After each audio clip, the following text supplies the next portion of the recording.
बरेच शेतकरी दादा जानेवारी फेब्रुवारीपासून भाजीपाला लागवडीचं खूप चांगल्या प्रकारे प्लॅनिंग करत असतात. मग आता महिना चालू आहे नोव्हेंबर, डिसेंबर, जानेवारी, माझ्याकडे 3 महिने आहेत. मी कोणतं पीक घेतलं पाहिजे किंवा शेत जमिनीमध्ये काय केलं पाहिजे, काय रिकामं सोडलं पाहिजे. शेतकरी मित्रांनो, रिकामं सोडण्यापेक्षा आपण त्यामध्ये एखादं पीक घेतलं तर कधीही फायद्याचं ठरू शकतं.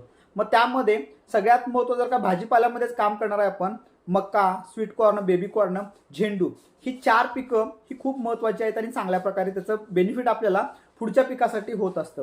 ह्यांची मुळं ही खूप खोलवर जाणारी आहेत आणि ह्याच्या मुळांवर बुरशी घेऊन बुरशी नष्ट करायचं एक चांगल्या प्रकारे काम होत असतं.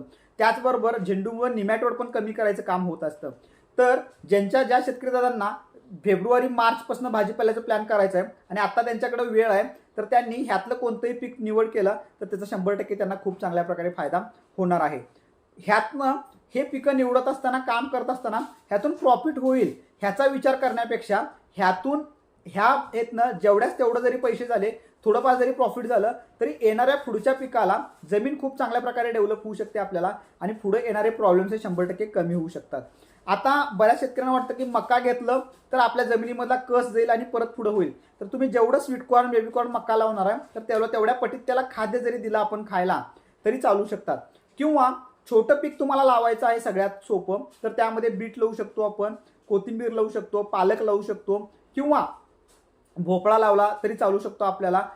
बुशी बीन्स येतं, बुशी घेवडा येतो, बुशी वाल येतं. ह्यातलं काही जरी लावलो आपण तरी हे कमी दिवसामध्ये येणारं पीक आहे आणि त्यातनं आपल्याला पुढं कंटिन्यू होऊ शकतं.